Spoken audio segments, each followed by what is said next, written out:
anybody seen Russell? Yeah, he's coming. Oh, okay. Good.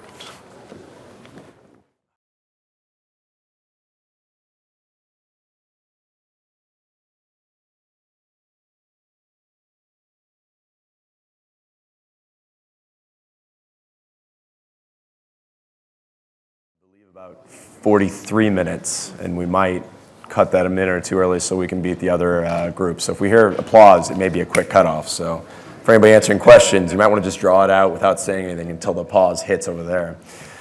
But we're going to be jumping into what would probably be the most technical discussion. We're trying to bring it down to earth for people. Integrated resource planning is a very interesting topic that's been brought to the forefront over the last 10, 15 years for understanding how to compare various resources and what should be invested in. Actually looking at the distribution grid and how those things fit together is something that's much more recent. Up until very recently, you didn't need to know what a distributed energy resource would require or need because there wasn't a penetration high enough to justify looking at those things. I mean, you could basically set it out there and let it be passive. Those things are changing. The mandates are changing, and I know we'll get into that with Peter. Peter's gotten some strong ones recently. But really what's kicked off the most of this, because there have been pilots with PEPCO, with SMUD over the last several years, but really the mandate from AB 327 has kicked this off with the three California IOUs actually having to provide plans for distribution resource planning. Very new thing, a lot of applications involved, and something that's going to take several years to fully implement. But so it's very nice to bring everybody on and get a little bit of perspective on these pieces. So just to get us started, joined by Tony Brunello, the executive director of what has recently been rebranded as More Than Smart, previously the Green Technology Leadership Council, our group. Peter Majuro, the Director of Energy Research and Strategies with Pedernales Electric Cooperative, the largest cooperative in the United States. Oliver Pacific, the CTO of Spiray, as well as Russell Ragsdale. Sorry, this is where 2 panels in a row is tough. The principal manager at Southern California Edison, working on, one of the things working on is the DRP process. So we'll try and get some hints on what happens for next week. But just to start us off, just wanted to go a little bit to Peter. What does the IRP process look like today, and kind of how is this shifting for you guys? What's kind of the focus changing to on the distribution side?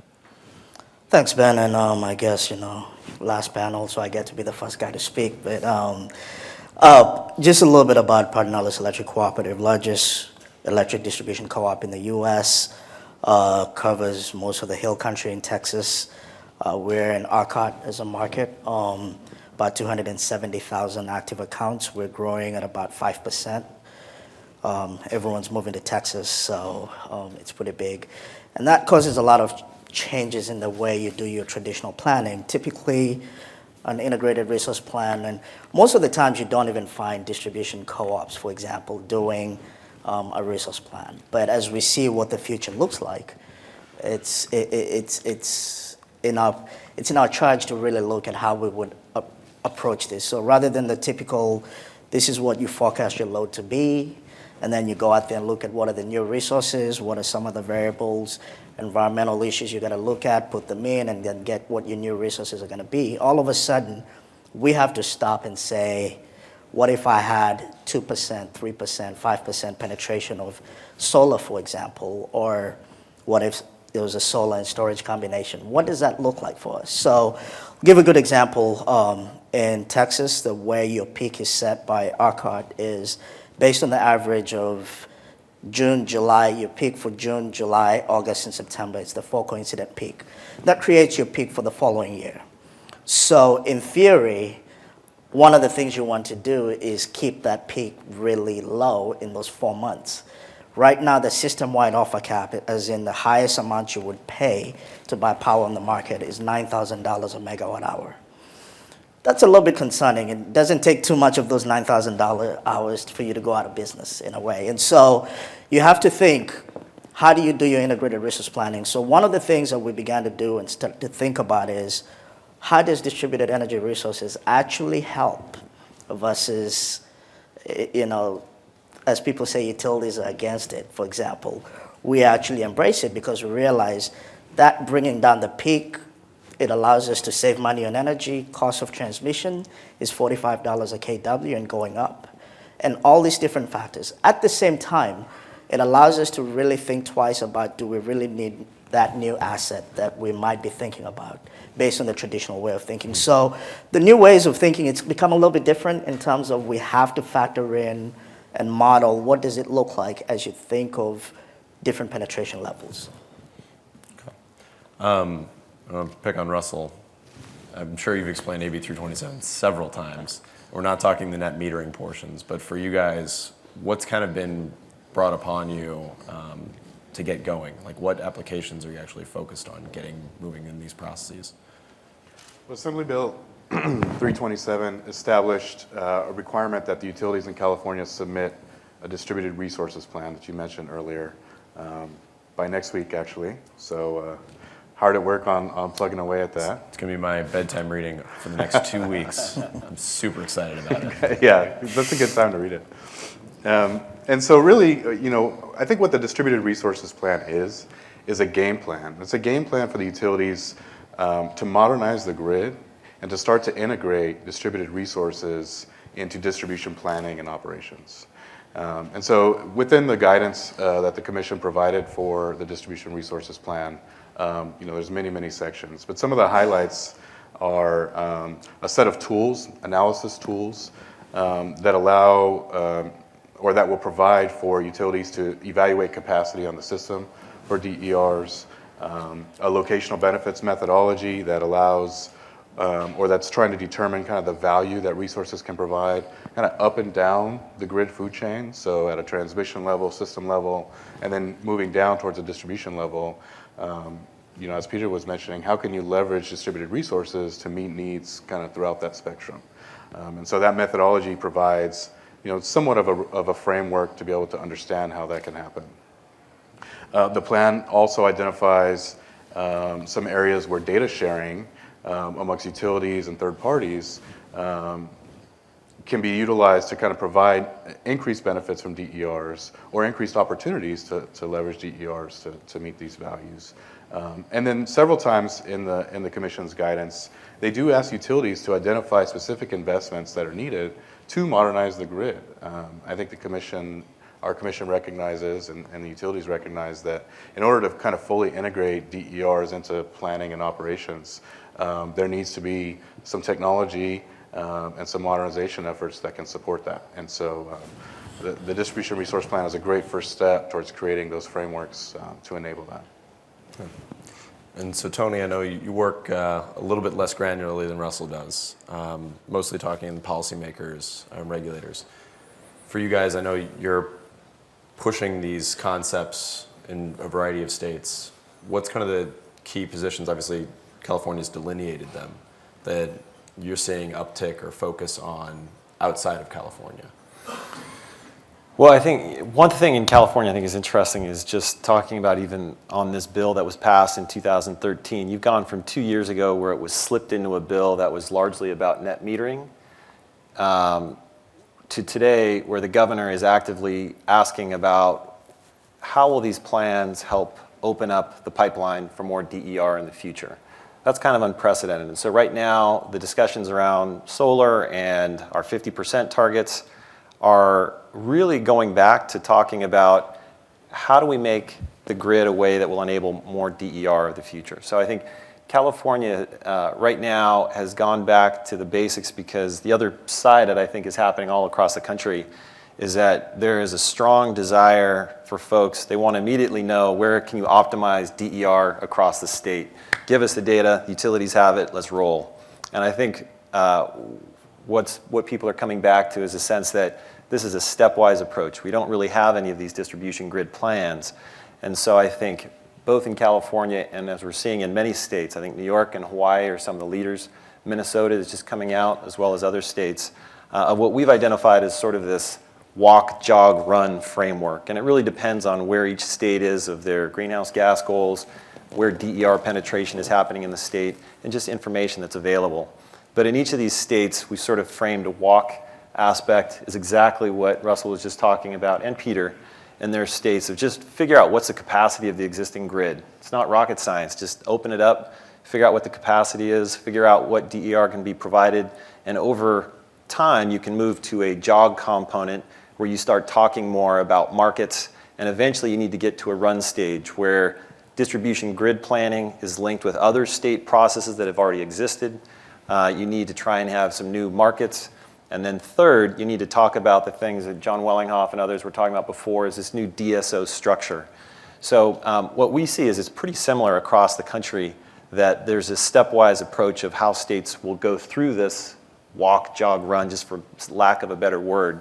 That California, Russell's report, and I'll also be getting a little sleep over the next 2 weeks, is really framing that walk component, and I think is moving to the jog and the run.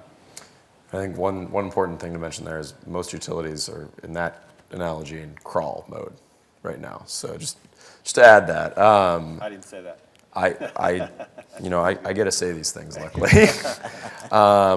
Because it's not necessarily a problem everywhere yet. And it's a matter of what's your timing, what's your deployment, what's the deployment of distributed energy resources in your field and your territory. It's a lot of factors involved. So one thing I wanted to key on, diving back down a little bit deeper, talking about utilities having the data or being ready, going from crawl to walk, from walk to jog, et cetera. Oliver, I want to pick on you on this one. What does the data look like? I mean, you guys do a lot of very specialized systems, microgrids, distributed energy resource management systems, et cetera, where you guys have to work with that data or lack of data. What does that look like when you usually go into deployments? It varies across the board, right, with the utility and the level of complexity at that utility. So most big utilities that have a DMS system, they've got a model of the network, at least a static model of the network. And so you've got a great starting point at that point in time. And then you've got to collect the data around the individual DER assets, which is much more difficult than you would think. Getting I hate to use this word, the transfer functions. So getting the modeling data needed to look at dynamic models for that is not as easy from the manufacturers. One thing that's worth mentioning is, before we go any further, transfer functions. Can you explain that a little bit? Because I usually can hang together. If I'm having trouble, we'll probably have a few people in the audience. That's why I said I hated that are confused. Yeah. The transfer function, you can think of it as the logic, the control logic, and how that device operates, right? Okay. So usually the engineers at whoever manufacturer have sat down and they've drawn out the algorithms, and then they've implemented them in software somewhere, and it's really asking for that data. And you either get it in a raw form or you get it in a encoded model that you then can plug into different modeling packages and look at that data. And that is really going to give you that dynamic aspect of the system, so you can see what is really going on. So you can see stability problems, you can see control problems, those kind of things. So it really varies, and it's a heavy lift. It's a huge engineering lift to bring all that data together and really build a good dynamic model. And there are national labs that are helping utilities get this done. So there's a lot of work being done in the industry that we really understand this is going to have to be done at some point in time, and before we're comfortable, moving forward much deeper. So. I actually wanted to touch base with Peter. When you go through, because you guys are looking at some of these systems right now, some new tools, some working on the data piece. When you're mapping out costs, and Russell, if you want to tag along to this, please do. For the utilities in the room, if you're embarking on this, because you guys have been doing work on similar to this, cleaning up data models, getting DMS stuff together for some time, and you've had tough at the time, but you've had a lot of guidance from your utility commission to pull that together. What do those costs look like for somebody who's just getting going? Maybe they're a part of the way through a GIS, actually getting their GIS cleaned up. how does that look? What are the challenges you ran into? Like, what kind of solutions should people be looking for to capitalize on solutions that have already come up? So, Well, maybe I could just, it's interesting, but an hour ago I was looking at my phone to see if we were at peak today, and that's a system-wide. And so ARCA came down about maybe 300 megawatts short of being at peak. Then I thought to myself, well, I could access that data, but then if I think about our system specifically, speaking of which, there's no app for it, so they need to fix something about that. But if I look at our data, well, I kind of have an idea what we project what our peak is going to look like the next day, but I don't have a clue of who's generating what at what point, who may have some kind of storage. And so there's a lot of questions in terms of how do we integrate some of these things and how do we begin to collect this data. And it's a huge investment. When some of the analysis we've been doing looks like there's a lot more than we even thought about. So that has come down to completely changing our CIS and our GIS system into a more advanced system. And that alone is millions of dollars just to move into that place. But actually, if I was to really think where the true cost comes is more on the cultural side of it, because there's a term that you'll hear a lot, utility guys, dumb old utility guys. At least one of those. I'm not old, so I'm okay with that. The rest of them, who knows? But you look at that concept of, I know how I did things for the last 15 years, 20 years. And I think that's where a lot of the costs actually can come in many cases, because as much of an advanced system as Oliver may come up with, if I can't get my engineers to think innovative with it, then how do I get them to really know how to use the system the best way? And so Peter Drucker said a good statement, culture eats strategy for breakfast. So as much as I have a great strategy in terms of being able to see an advanced system, I think trying to implement it at the same time as changing the cultural perspective of it is what we're looking at. So as we look at newer systems, we're looking at how do we train and educate our employees to also be at the same level. And we think that it's a big cost, it's a big lift, but in the long run, I think you achieve a lot more from it. Yeah, I really like that point of, it's not just technology development that gets you there, but it's also the people and the process that support that. And in terms of costs, we have to think about, what does grid modernization involve, not only in terms of kind of the IT systems that support it, but there's also transmission distribution expense. There's stuff in the field that can enable this grid modernization that needs to be supplemented with the IT systems, right? And so taking an integrated approach to this and really trying to blend, the IT components with the operational components, and really understand from a systems perspective and from a holistic architecture perspective what you want to accomplish and how the pieces and parts fit together, I think is an important step to kind of mitigating what the cost can become. Because if you do it, kind of as a siloed approach to solve individual objectives, then you can end up with kind of suboptimal solutions out there, right? Which can actually increase the cost overall. So we think it's very important to kind of highlight what is the vision, what do we want to get to in terms of planning and operations with distributed resources in the grid. What are the systems and data and communication networks that need to support that? And how do you kind of design a combination of utility infrastructure supported with IT systems and back office that can help you get to that vision? And it kind of taking that integrated approach, we think, helps us to at least get to a least cost, optimal solution. So one thing, because you pulled this a little bit out of the planning realm there. If you're talking a little bit more on the operations as well, right? If you're talking IT plus equipment, et cetera. Both, yeah. So with that, are you guys? How is it looking the way? And this gets a little bit on the technical side. So pardon me, everyone. How are you guys looking at like model consolidation, for instance? Because I think one of my favorite things I've ever read into with looking at planning tools, looking at distribution testing tools.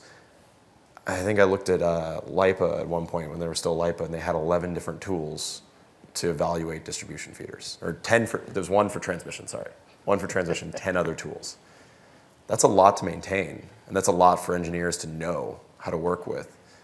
Is that something that you guys have like looked into and focused on bringing those systems, trying to make one, and obviously it's early, it is early.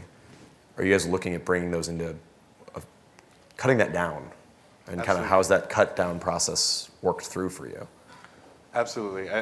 Like I said, I think a first step is to kind of holistically look at your system's architecture and identify areas where you may have redundancies, where you may have a set of tools that accomplish something very similar, but maybe in a different way, that have been tailored to specific needs, and look for opportunities to combine those.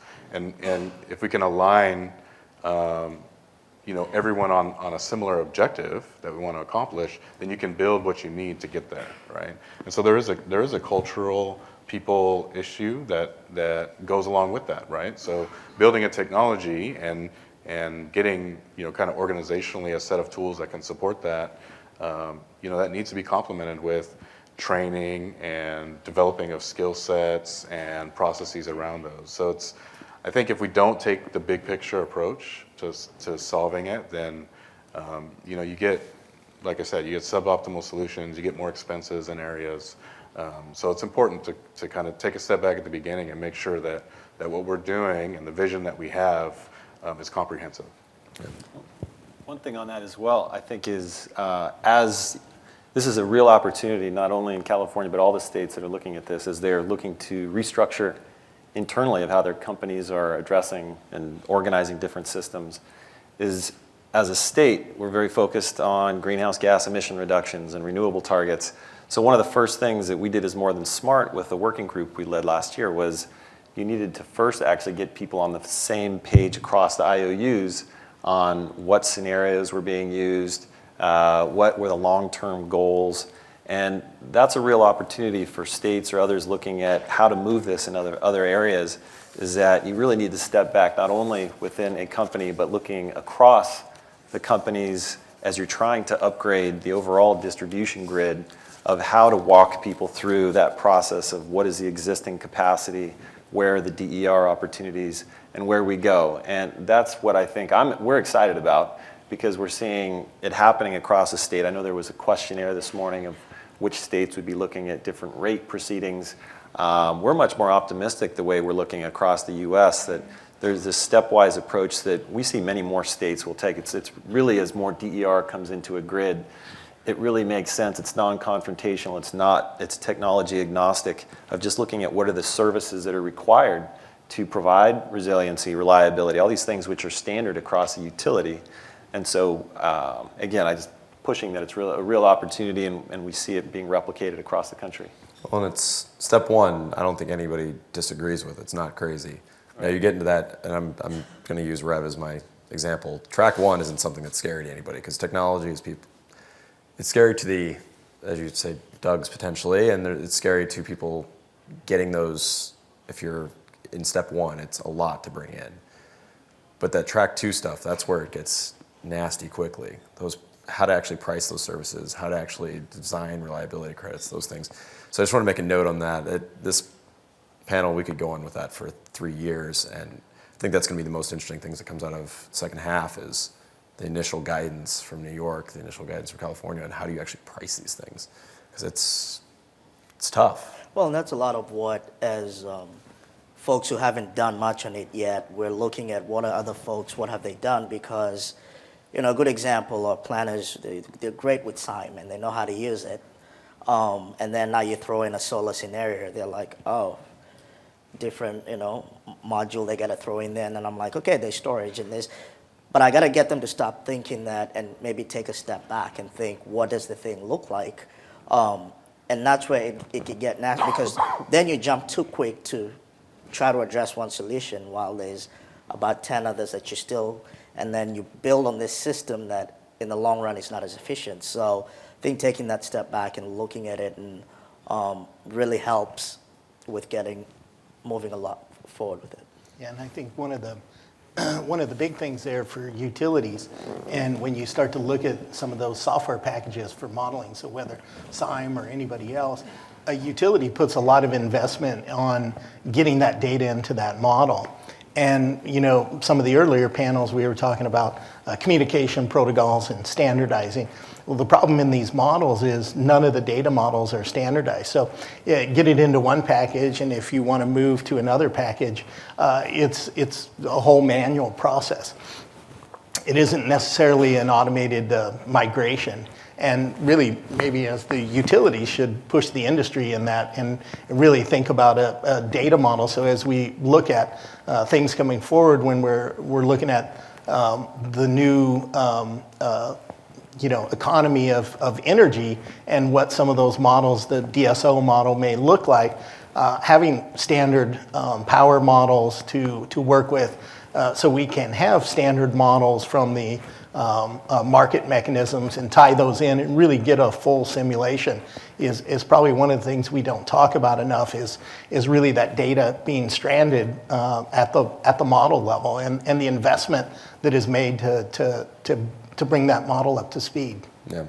Well, it's actually interesting because it's something you have to not necessarily standardizing the model, but at least getting it easier to get into the system. Yeah. That's a lot of the work with GridLab D the last few years, and I know you guys have done a bit of work, Russell, with that as well, but AEP just really pushed hard on that, getting GIS models into GridLab D, because it was one of the biggest difficulties, which is an excellent segue into, let's put it this way, I was at a conference 3 months ago with a very high-level exec on dealing with innovative technologies with one of the California utilities.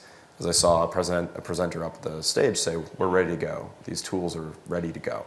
You want to do PV interconnection studies? We can do it.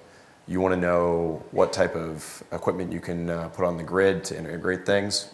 That'll be something that's very soon and ready to go. This was a very technical presentation. For you guys going through this process, because I know you've tested a lot of different pieces and brought in a bunch of different technology, where are these tools? And this is a big question because there's a lot of different functions, but where are we now, and is it something that you can go off the shelf and buy 6 things and pull them together, or is it something that really takes some time? Tools are going to be an ongoing evolution as we move forward, right? And I think at this stage, there's a lot of new folks out there that are entering the space that have a lot to offer. I think, though, as the utility, before we jump into any specific tool or vendor or solution, it's important to kind of understand what is it we're trying to accomplish?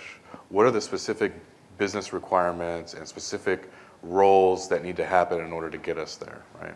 And as we mentioned, the DRP is a great distributed resource plan, is a great first step into kind of outlining that framework for where we want to get to. And once we have a good idea of what does this integration into planning and operations look like, and what are the business requirements that drives for our planners, for our operators, for the people that are managing the grid, then we can effectively say, okay, here's a set of tools or a single tool that can meet that. And so I think that the tools will be there, like you said, and we're hearing from new vendors all the time, my tool can provide you this, and my tool can provide you that. And as you mentioned, at least at Edison, we have an advanced technology department that's really engaging in pilots and kind of testing out many of these tools so that we can get a good feel for what's out there and available in that marketplace.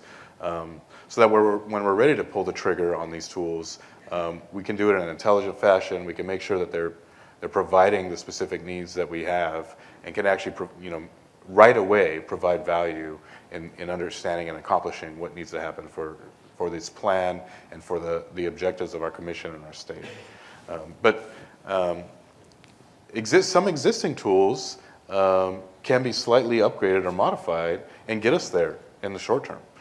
So I think it's a mix. It's a mix of kind of leveraging what we have and taking some of those baby steps, but then looking out for the opportunities to take the big jumps when we understand, where are we heading and how do we want to get there. I don't know, Oliver and Peter, you both have worked with several of these things. Do you have any comments?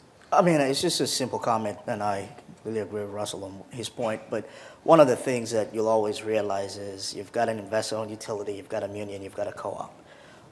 We're in an interesting scenario, being the largest and a lot bigger. We're able to do a little bit more, but the average co-op, 18,000 members, will not really have an advanced technology department. I mean, and so how did they get some of these tools? How are they able to really know? We could try out some things, but most co-ops will not. And so one of the things that I do like is, for example, the Coalition of the Willing, and not to put a plug in for OpenFMB, but that idea of when you've got IOUs, munis, and co-ops in the same room, who all realize they have their own business models, being able to figure out how to, and then not where, for example, I could learn from what other folks are doing. I talk to other co-ops so they could get access to that. But I think that's what's going to really get these tools. But like you said, I think you'll always have the technology will always come up. There's always someone who's going to be smart enough to come up with the next thing. The question is, how do we implement it? We're not going to jump on just the next thing right away. Well, and how long does it take? Yeah. Which, and that's all we're doing. Yeah, I think the tools are there. So I think whether that's from industry or from the national labs, there are plenty of tool sets out there. It becomes a question of what do you need to answer to move forward, right? So you've got to ask the right use cases. You got to frame it correctly, but tools are there. So we can look at the scenarios, we can model it, we can look at the detail. Those are all there, but it doesn't answer your business case, right? And it answers a power systems question, a very technical question or a stability question, but not, hey, is this the right thing to do for us, as a utility? And obviously, as Peter's saying, co-ops have a completely different piece where it may be an outsourced service, right? Because they can't afford to have engineering on staff that have those sort of capabilities. And so the industry needs to step up and start supplying those really at an affordable piece for those co-ops if we want to see this energy economy change. So we have one more question that I'm going to direct, and we're going to open up to the audience. So hopefully now you get a little bit of time to think about it so we can get going on those this round. But Tony, on your side, you're looking at a lot of the policy angle, and a lot of the stuff you're looking at is, not tomorrow, not 6 months from now. You're looking 2, 3, 4, 5, 6 years down the line. The timelines on those use cases, kind of what's popping up in your discussions in different states. What's first? What's second?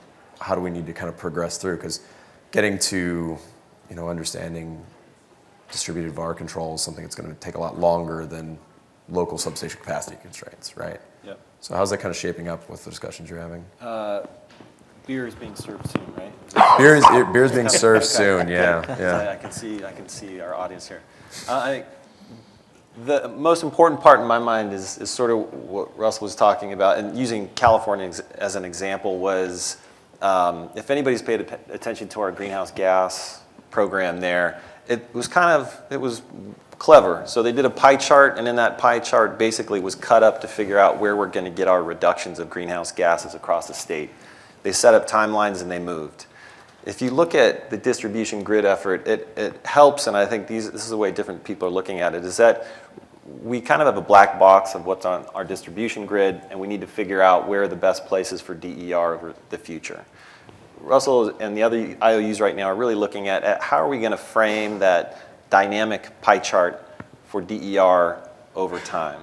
And so that's kind of the game plan, the thought of where they're going over the longer term. So in the plan, the state, and I'm seeing this, it's in the other states as well, this is kind of the good plan, it makes sense and you move forward.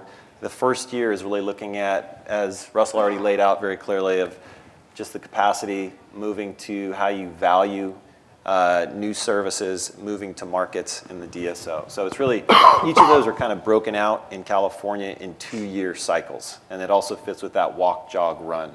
And I think everybody was able to back up and see that that's kind of a realistic approach of how you can move people through.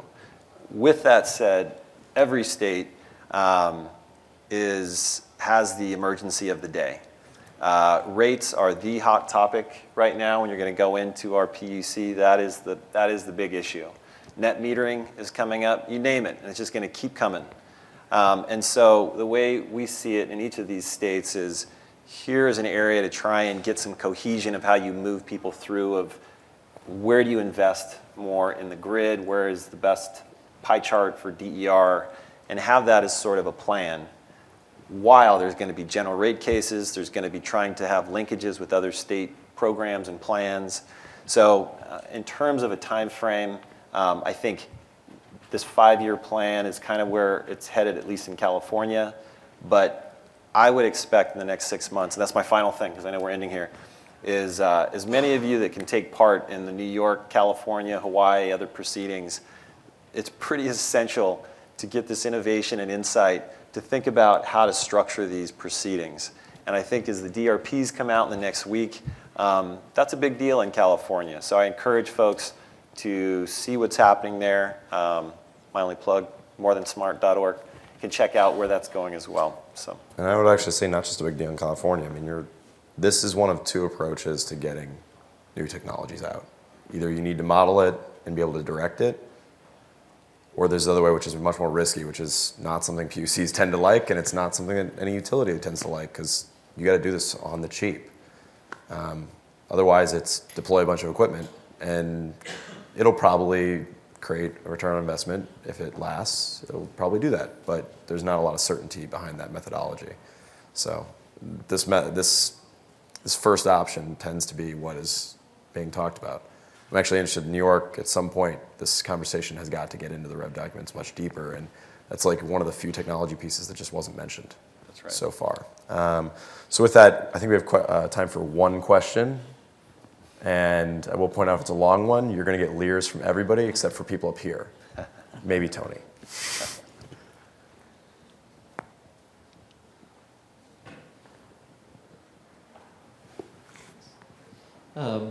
Do you anticipate that the methodology for DER contribution to resource planning needs is going to be standardized at some point, or like a stakeholder metric for it, or would it still be up to kind of the utilities to decide their own resource plans? So it's kind of Russ and Tony. Well, as part of the guidance for the distributed resources plan, it asks for a unified methodology, at least to calculate locational net benefits.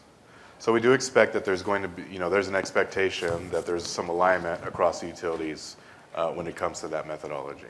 Now that methodology is specifically around value, the value that distributed resources can provide kind of up and down that grid food chain. I think further phases in the DRP are going to identify, how do you now take that and operationalize that value? I think the DRP guidance mentions in the future comparing DERs as alternatives to kind of traditional infrastructure, right?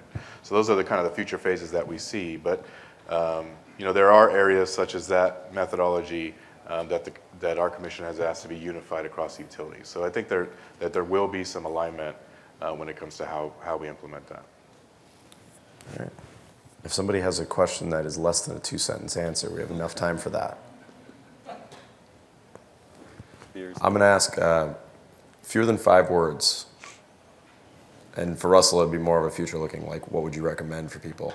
What's the most difficult thing getting going in this process of introducing distributed integrated resource planning? Tony looks deep in thought, so I'm starting with Russell. Most difficult thing. We've been operating less than 5 words. Yeah, 5 words. I would say,